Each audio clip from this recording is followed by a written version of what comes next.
ಎಲ್ಲ ಹೆಣ್ಮಕ್ಳಿಗೂ ಗೊತ್ತಿರುತ್ತೆ.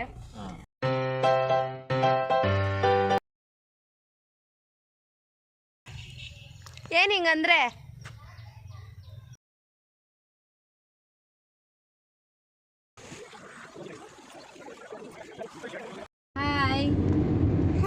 Hi good morning ಎಲ್ಲರಿಗೂ. ಹಾಯ್ ಎಲ್ಲರಿಗೂ ಗುಡ್ ಮಾರ್ನಿಂಗ್. ಇವತ್ತು ವಿಡಿಯೋ ಏನಪ್ಪ ಅಂದರೆ ನನಗೆ ಸರ್ಪ್ರೈಸ್ ಆಗಿ ಯಾವುದಾದ್ರೂ ಪ್ಲೇಸಿಗೆ ಕರ್ಕೊಂಡು ಹೋಗ್ಬೇಕಂತ ಕರ್ಕೊಂಡು ಹೋಗ್ತಿದ್ದಾರೆ. ಏನಕ್ಕಂತ ಹೇಳಿದ್ರೆ ಯಾವಾಗಲೂ ನಾವು ಪ್ಲ್ಯಾನ್ ಮಾಡಿದ್ರು ಅದು ವರ್ಕೌಟ್ ಆಗಲ್ಲ. ಅದಕ್ಕೋಸ್ಕರ ಇವತ್ತು ಅನ್ಪ್ಲ್ಯಾನ್ಡ್ ಆಗಿ ಕರ್ಕೊಂಡು ಹೋಗ್ತಾ ಇದ್ದೀನಿ. ಏನಂದರೆ ನಾನು ಕೇಳ್ತಾ ಇರ್ತೀನಿ ಎಲ್ಲಾದರೂ ಕರ್ಕೊಂಡು ಹೋಗು, ಎಲ್ಲಾದರೂ ಆಚೆ ಹೋಗೋಣ ಅಂತ. ಆದರೆ ಯಾವುದಾದ್ರೂ ಪ್ಲೇಸ್ ಹೇಳ್ತಾರೆ ಅವರು, ಪಾಪ ಕರ್ಕೊಂಡು ಹೋಗ್ತೀನಿ ಅಂದ್ಬಿಟ್ಟು ಪ್ಲೇಸ್ ಹೇಳ್ತಾರೆ. ಅದಾದಮೇಲೆ ನಾನೇ ಕ್ಯಾನ್ಸಲ್ ಮಾಡಿಬಿಡ್ತೀನಿ. ಅಷ್ಟು ದೂರ ಇದೆ ಮತ್ತು ಅಷ್ಟು ಖರ್ಚಾಗುತ್ತೆ, ಏನಕ್ಕೆ ಹೋಗಬೇಕು ಅಂತ. ಅದಕ್ಕೆ ಇವತ್ತು ನಾನು ಏನು ಕೇಳ್ದಂಗೆ ಅವರೇನೆ ನೀನು ಏನು ಹೇಳ್ಬೇಡ ಮತ್ತು ನಾನೇನು ಹೇಳ್ದಂಗೆ ಅವರೇ ಕರ್ಕೊಂಡು ಹೋಗ್ತಿದ್ದಾರೆ. ಯಾವ ಪ್ಲೇಸಿಗೆ ಕರ್ಕೊಂಡು ಹೋಗ್ತಾರೆ ಅದು ನನಗೆ ಸರ್ಪ್ರೈಸ್ ಆಗಿರುತ್ತಾ ಇಲ್ವಾ ನೋಡೋಣ. ಎಲ್ಲಿ ಕರ್ಕೊಂಡು ಹೋಗ್ತಿದ್ದೀರಾ ಸರ್? ಹೋಗೋಣ. ನನ್ನ ಮಗ ಊರಲ್ಲಿದ್ದಾನೆ, ಅವನು ಹೋಗಿ ಫಸ್ಟು ಅವನ್ನ ಕರ್ಕೊಂಡು ಆಮೇಲೆ ಇಲ್ಲಿ ಕರ್ಕೊಂಡು ಹೋಗ್ತೀಯ. ಬಿಸಿಲು ಬರ್ತಾ ಇದೆ, ಮೋಡ ಇತ್ತು ಬೆಳಗ್ಗೆ ಬರಬೇಕಾದ್ರೆ, ಚಳಿ ಅನ್ನಿಸ್ತಾ ಇತ್ತು. ಈಗ ಪರವಾಗಿಲ್ಲ, ಲೈಟಾಗಿ ಬಿಸಿಲು ಬರ್ತಾ ಇದೆ. ಅಲ್ಲ ಎಲ್ಲಿಗೆ ಅಂತ ಹೇಳ್ಬೋದಲ್ವಾ? ಹೇಳೋಣ, ಅಲ್ಲಿಗೆ ಹೋದ್ಮೇಲೆ ಗೊತ್ತಾಗತ್ತೆ ನಿಮಗೆ. ಓಕೆ.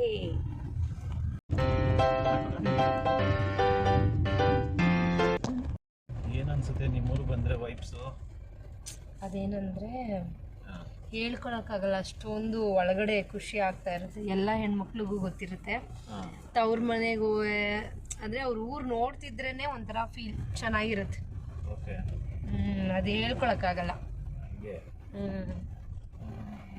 ಖುಷಿ ಅಂದರೆ ಎಷ್ಟು ಖುಷಿ ಅಂತ ಹೆಣ್ಮಕ್ಳು ಅವ್ರ ತವ್ರ ಮನೆಗೆ ಹೋದ್ರೆ ಫುಲ್ ಖುಷಿಯಾಗಿರ್ತೀರಲ್ಲ.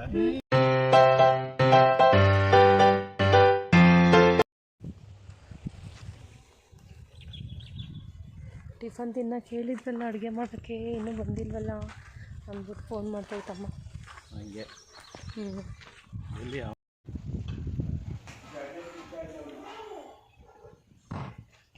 ಎಲ್ಲಿ ವಿಯಾನು? ಪಾಪ ಬಂದಿಲ್ಲ. ರೆಡಿ ಆಗಿದ್ಯಾ? ಬತ್ತೀಯ ಇವಾಗ ನೀನು?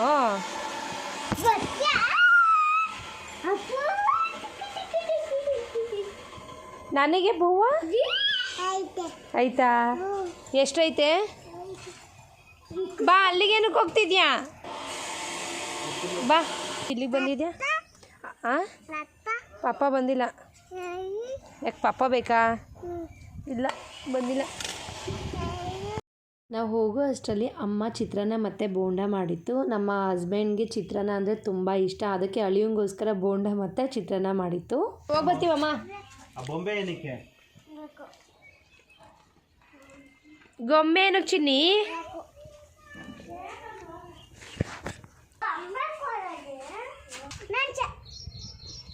ಎಲ್ಲಿ ಚಪ್ಪಲಿ?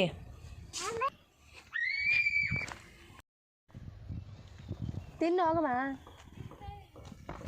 ಲಾವಣ್ಯ ಅಲ್ಲ, ಸಂಧಿಯಿಂದ ನೋಡ್ತಾ ಇದೀಯ. ಬಾಯ್. ನೀನು ಝೂಮ್ ಆಗಿ ತೋರಿಸ್ತೀನಿ ಲಾವಣ್ಯ. ಎಲ್ಲಿದ್ಯಾ? ಬಾಯ್. ಹಿಂಗಂದ್ರೆ ಏನು? ಹಿಂಗಂದ್ರೆ ಯಾಕೆ? ಟ್ರಿಪ್ಪು ಬತ್ತೀಯಾ?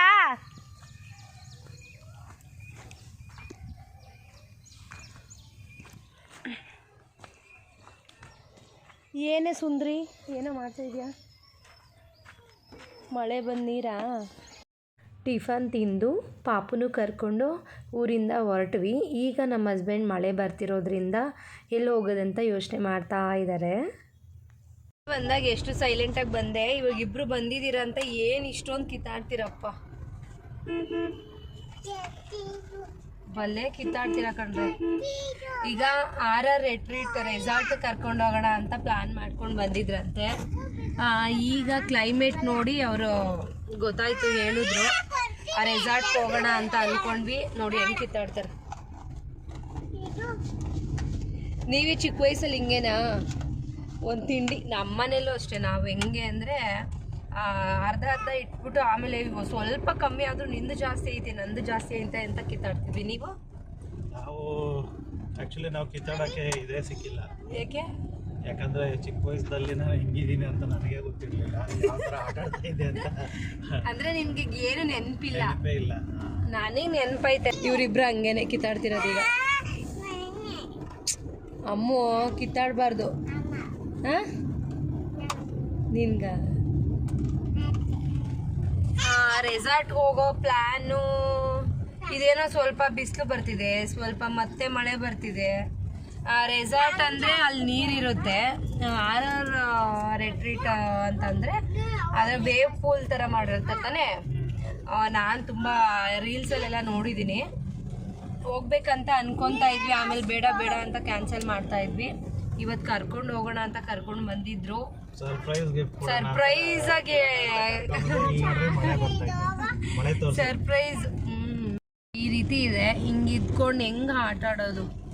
ಮಳೇಲಿ ಎಲ್ಲಿ ಥಂಡಿ ಆಗ್ಬಿಡ್ತದೆ. ಆಮೇಲೆ ನನಗಂತೂ ತಲೆನೋವು ನೆಗಡಿ ಅವಾಗೇ ಸ್ಟಾರ್ಟ್ ಆಗ್ಬಿಡುತ್ತೆ. ರೆಸಾರ್ಟ್ ಪ್ಲಾನ್ ಕ್ಯಾನ್ಸಲ್ ಆಯಿತು. ಇವಾಗ ಮೈಸೂರಿಗೆ ಹೋಗೋಣ ಅಂತ ಕರ್ಕೊಂಡು ಹೋಗ್ತಿದ್ದಾರೆ. ಏನು ಅನ್ನಿಸ್ತೈತೆ ಮನ್ವಿತಾ ನಿಂಗೆ? ರೆಸಾರ್ಟ್ಗೆ ಹೋಗ್ಬೇಕಾ ಮೈಸೂರಿಗೆ ಹೋಗ್ಬೇಕಾ? ರೆಸಾರ್ಟು ಚಳಿ ಆಗುತ್ತಲ್ಲ, ಚಳಿಲೂ ಜಿಜಿಲ್ ಆಟ ಆಡ್ತೀಯ ನೀನು? ಏನು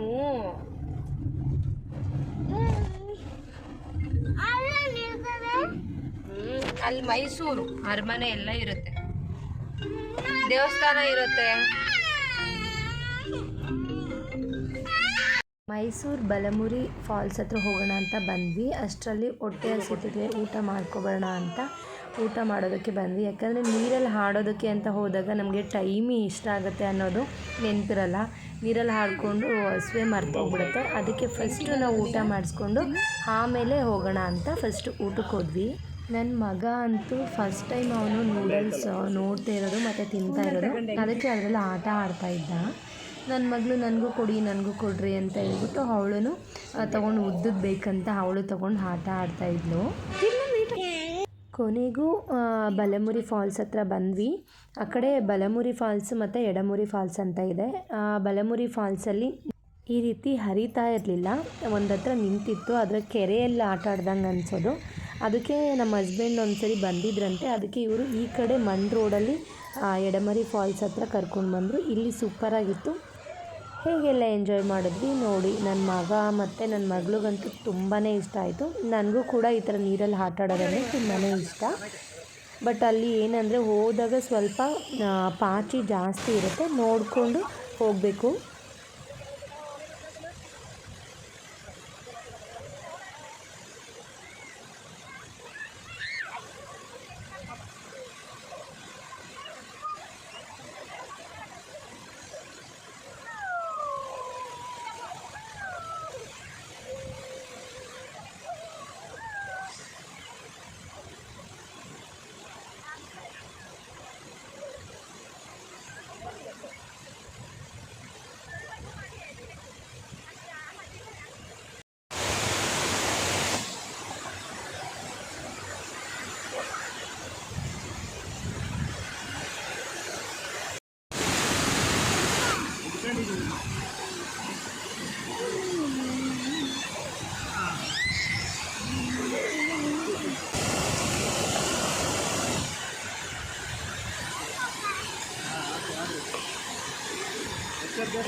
ನಡಿ ಮುಂದೆ ಹೋದ್ರೆ ಜಂಪ್ ಮಾಡ್ತದೆ ಅದು ಅದು ಇದು ತೆಗಿಲ್ವಾ ರೆಕ್ಕೆ ಬಿಚ್ಚಲ್ವಾ ಕೆಮಿಚೆಲ್ಲ ಓಡಾತದ ಅದು ಗಾಡಿ ಅದಕ್ಕೆ ಇರಿ ನೋಡಲಿ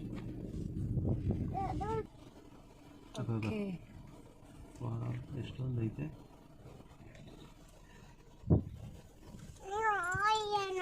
ನೋಡ್ತಾ ಇದೆಯಮ್ಮ ಕಾಣಿಸ್ತೈತೆ ಹಾಂ ನೀನು ನೋಡ ಕಾಣಿಸ್ತೈತಾ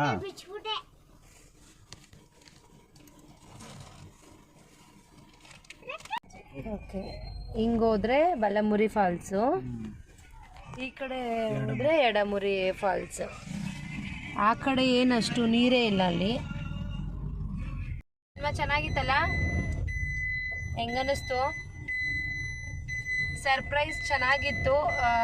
ಏನಂದ್ರೆ ಈ ಕಡೆ ಎಡಮುರಿ ಫಾಲ್ಸ್ ಆ ಕಡೆ ಹೋದ್ರೆ ನೀರಷ್ಟು ಇಲ್ಲ, ಸ್ವಲ್ಪ ಇದೆ ಅಷ್ಟೇ. ನಾವು ಈ ಕಡೆ ಮಣ್ ರೋಡ್ ಇದೆ, ಎಡಮುರಿ ಫಾಲ್ಸ್ ಆ ಕಡೆ ಹೋದ್ರೆ ಚೆನ್ನಾಗಿದೆ, ಚೆನ್ನಾಗಿ ಆಟ ಆಡ್ಕೊಂಡು ಬರ್ಬೋದು. ಏನನ್ನಿಸ್ತು ಚಿನ್ಮ? ಅಪ್ಪು ನಿಂಗೆ?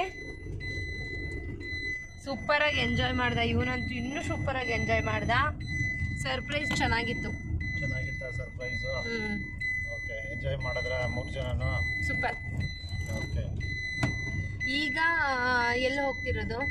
ಅದು ಮುಗೀತು, ಅಲ್ಲಿ ಆಟ ಆಡಿದ್ವಿ. ಅಲ್ಲಿ ವಾಶ್ರೂಮ್ಗೆ ಮತ್ತೆ ಬಟ್ಟೆ ಚೇಂಜ್ ಮಾಡೋದಕ್ಕೆ 1.25 ಅವರ್ ಟೈಮ್ ವೇಸ್ಟ್ ಆಯಿತು. ಗಾರ್ಡನ್. ಈಗ ಎಲ್ಲಿಗೆ? ಬೃಂದಾವನ್ ಗಾರ್ಡನ್ಗೆ ಕರ್ಕೊಂಡು ಹೋಗ್ತಿದಾರಂತೆ. ಬನ್ನಿ ಹೇಗಿರುತ್ತೆ ತೋರಿಸ್ತೀನಿ ಅಲ್ಲೂ.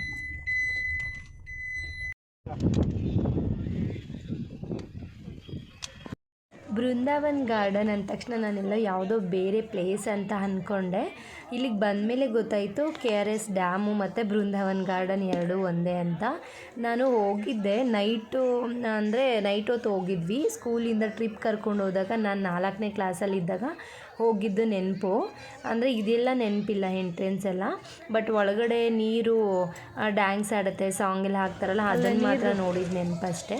ಇದೆಲ್ಲ ನೆನಪಿಲ್ಲ. ಚೆನ್ನಾಗಿತ್ತು. ನಾವು ಹೋಗೋ ಅಷ್ಟರಲ್ಲಿ ಕತ್ಲಾಗ್ತಾಯಿತ್ತು, ಅದಕ್ಕೆ ಇನ್ನು ನಾವು ಮುಂದೆ ಹೋಗ್ತಾ ಫುಲ್ ಕತ್ಲೆ ಆಗೋಯಿತು. ತೀರ ಚೆನ್ನಾಗಿ ಅಷ್ಟು ಕಾಣಿಸಿಲ್ಲ. ಆದರೆ ಮ್ಯೂಸಿಕ್ ಹಾಕ್ಬಿಟ್ಟು ನೀರೆಲ್ಲ ಡ್ಯಾನ್ಸ್ ಆಡುತ್ತಲ್ಲ, ಅದು ಮಾತ್ರ ಸೂಪರಾಗಿತ್ತು. ನಾನು ಹೋಗಬೇಕಾದ್ರೆ ವೀಡಿಯೋ ಮಾಡ್ಕೊಂಡು ಹೋದೆ, ಬರೋ ಅಷ್ಟರಲ್ಲಿ ನನ್ನ ಫೋನ್ ಸ್ವಿಚ್ ಆಫ್ ಆಯಿತು. ಅಲ್ಲಲ್ಲಿ ಹೀಗೆ ಫೋಟೋಸ್ನ ತಗೊಂಡು ವೀಡಿಯೋ ಮಾಡ್ಕೊಂಡು ಹೋಗ್ತಾ ಇದ್ದೆ. ಯಾರಾದರೂ ನೋಡ್ತಾರೆ, ಏನಾದರೂ ಅನ್ಕೋತಾರೆ ಅಂತ ಸ್ವಲ್ಪ ಮುಜುಗರ ಇತ್ತು. ಯಾಕಂದರೆ ನಾನು ಜನಗಳ ಮಧ್ಯೆ ಸೆಲ್ಫಿ ಸ್ಟಿಕ್ ತಗೊಂಡು ಯಾವತ್ತೂ ವೀಡಿಯೋ ಮಾಡಿಲ್ಲ. ಫೋಟೋಸು ನಾರ್ಮಲಾಗಿ ಫೋಟೋ ತೊಗೋತಾ ಇದ್ವಿ, ಸೆಲ್ಫಿ ಸ್ಟಿಕ್ ತೊಗೊಂಡು ಯಾವತ್ತೂ ಫೋಟೋಸ್ ತೊಗೊಂಡಿಲ್ಲ. ಇಲ್ಲಿ ನಾನು ಓಕೆ, ಯಾರು ಏನೇ ಅಂದರೂ ಪರವಾಗಿಲ್ಲ ಅಂದ್ಬಿಟ್ಟು ನನ್ನ ಪಾಡಿಗೆ ನಾನು ವೀಡಿಯೋ ಮಾಡ್ಕೋತಾ ಇದ್ದೆ, ನನ್ನ ಪಾಡಿಗೆ ನಾನು ಫೋಟೋ ತೊಗೋತಾ ಇದ್ದೆ. ಬೇರೆ ಯಾರನ್ನೂ ನಾನು ನೋಡೋದಕ್ಕೆ ಹೋಗಿಲ್ಲ. ಕತ್ಲೆ ಆಗಿತ್ತು ಮತ್ತು ನಂದು ಬ್ಯಾಟ್ರಿ ಲೋ ಆಗ್ತಿರೋದ್ರಿಂದ ಅಲ್ಲಲ್ಲಿ ಸ್ವಲ್ಪ ನಾನು ಕ್ಲಿಪ್ಸನ್ನು ತೊಗೊಂಡೆ. ಅದಾದಮೇಲೆ ನೀರು ಮ್ಯೂಸಿಕ್ ಹಾಕಿ ನೀರು ಡ್ಯಾನ್ಸ್ ಆಡುತ್ತಲ್ಲ, ಅದು ನಮ್ಮ ಹಸ್ಬೆಂಡ್ ಫೋನಲ್ಲಿ ನಾನು ಅದನ್ನು ಫುಲ್ ವೀಡಿಯೋ ಮಾಡಿಕೊಂಡೆ. ಚೆನ್ನಾಗಿತ್ತು ನೋಡೋದಕ್ಕೆ. ಅಲ್ಲಿ ಹೋಗಿದ ತಕ್ಷಣ ಕತ್ಲೆ ಆಗಿತ್ತು, ನೋಡಿದ್ರೆ ಸುತ್ತಲೂ ತುಂಬ ಜನ ಕೂತಿದ್ರು. ಯಾಕೆ ಕೂತ್ಕೊಂಡಿದ್ದಾರೆ ಇವ್ರು ಇಷ್ಟೊಂದು ಜನ ಅಂತ ಅಂದ್ಕೊಂಡ್ವಿ. ನಮ್ಮ ಹಸ್ಬೆಂಡ್ಗೂ ಗೊತ್ತಿರಲಿಲ್ಲ, ಅವರು ಯಾವತ್ತೂ ಈ ಥರ ನೈಟ್ ಹೋಗಿಲ್ಲ ಅಂತೆ. ಯಾಕೆ ಇಷ್ಟೊಂದು ಜನ ಕೂತ್ಕೊಂಡಿದ್ದಾರೆ? ಅವಾಗ ನಾನು ಹೇಳಿದೆ, ಮೋಸ್ಟ್ಲಿ ಇವಾಗಲೇ ಅದು ಮ್ಯೂಸಿಕ್ ಹಾಕಿ ನೀರು ಡ್ಯಾನ್ಸ್ ಆಡುತ್ತಲ್ಲ, ಅದು ಹಾಕ್ತಾರೇನೋ ಅಂದ್ಬಿಟ್ಟು ನಾವು ಸ್ವಲ್ಪ ಹೊತ್ತು ವೆಯ್ಟ್ ಮಾಡಿದ್ವಿ. ಅದಾದಮೇಲೆ ನಾವು ಹೋಗಿ ಒಂದು 5 ನಿಮಿಷಕ್ಕೆ ಅದು ಸ್ಟಾರ್ಟ್ ಆಯಿತು. ಚೆನ್ನಾಗಿತ್ತು. ಹಾಗೆ ಹೋಗ್ತಾ ನಮ್ಮ ಯಜಮಾನರು ಇದನ್ನೆಲ್ಲ ಎಕ್ಸ್ಪ್ಲೈನ್ ಮಾಡ್ಕೊಂಡು ಹೋಗ್ತಾಯಿದ್ರು. ಇಲ್ಲಿ ಯಾವ ಸಾಂಗ್ ಶೂಟ್ ಮಾಡಿದ್ದಾರೆ, ಮತ್ತು ಇಲ್ಲೆಲ್ಲ ಡ್ಯಾನ್ಸ್ ಆಡಿದ್ದಾರೆ, ಯಾವ ಮೂವಿದು ಸಾಂಗ್ಸ್ ಎಲ್ಲ ಶೂಟ್ ಮಾಡಿದ್ದಾರೆ, ಇಲ್ಲೆಲ್ಲ ಚೆನ್ನಾಗಿದೆ ಅಂತ ಅವರೆಲ್ಲ ಎಕ್ಸ್ಪ್ಲೈನ್ ಮಾಡ್ಕೊಂಡು ಗೈಡ್ ಥರ ಪ್ರತಿಯೊಂದು ಜಾಗನೂ ಅವರು ಎಕ್ಸ್ಪ್ಲೈನ್ ಮಾಡ್ಕೊಂಡು ಹೋಗ್ತಾಯಿದ್ರು. ಇನ್ನೂ ಸ್ವಲ್ಪ ನಾವು ಬೇಗ ಹೋಗಿದ್ದರೆ ಅಲ್ಲೆಲ್ಲ ಫೋಟೋಸ್ ತೊಗೊಳೋದಕ್ಕೆಲ್ಲ ಚೆನ್ನಾಗಿರ್ತಾಯಿತ್ತು. ಯಾಕಂದರೆ ಕತ್ಲೆ ಆಗಿರೋದ್ರಿಂದ ಫೋಟೋಸ್ ಎಲ್ಲ ಚೆನ್ನಾಗೇನು ಬರ್ತಾ ಇರಲಿಲ್ಲ. KRS ಡ್ಯಾಮ್ ನೋಡಿದ್ದಾದಮೇಲೆ ಚಾಮುಂಡೇಶ್ವರಿ ದೇವಿ ದರ್ಶನನೇ ಮಾಡಿಲ್ಲ ಅಂತ ಹೇಳ್ಬಿಟ್ಟು ನಮ್ಮ ಹಸ್ಬೆಂಡ್ ಆಫೀಸಿಗೆ ಕಾಲ್ ಮಾಡಿ ಇನ್ನೊಂದು ದಿನ ಎಕ್ಸ್ಟ್ರಾ ಲೀವ್ ಕೊಟ್ಟರು. ಈಗ ಏನಪ್ಪ ಮಾಡೋದು? ಅದಾದಮೇಲೆ ಊಟ ಮಾಡಬೇಕಿತ್ತು, ಮತ್ತು ಸ್ಟೇ ಆಗೋದಕ್ಕೆ ರೂಮ್ ಬೇಕಿತ್ತು, ಮತ್ತು ನಾವು ಬಟ್ಟೆ ಎಕ್ಸ್ಟ್ರಾ ಇನ್ನೊಂದು ಜೊತೆ ತೊಗೊಂಡು ಹೋಗಿರಲಿಲ್ಲ, ಬಟ್ಟೆ ತೊಗೋಬೇಕಿತ್ತು. ಆದರೆ ಲೇಟ್ ಆಗಿಬಿಟ್ಟಿತ್ತು. ನೆಕ್ಸ್ಟ್ ಏನೆಲ್ಲ ಫಜೀತಿ ಆಯಿತು, ನಾವು ಎಲ್ಲಿ ಸ್ಟೇ ಮಾಡಿದ್ವಿ, ನೆಕ್ಸ್ಟ್ ಡೇ ಎಲ್ಲಿ ಹೋದ್ವಿ ಅನ್ನೋ ನೆಕ್ಸ್ಟ್ ವ್ಲಾಗಲ್ಲಿ ಶೇರ್ ಮಾಡ್ಕೋತೀನಿ.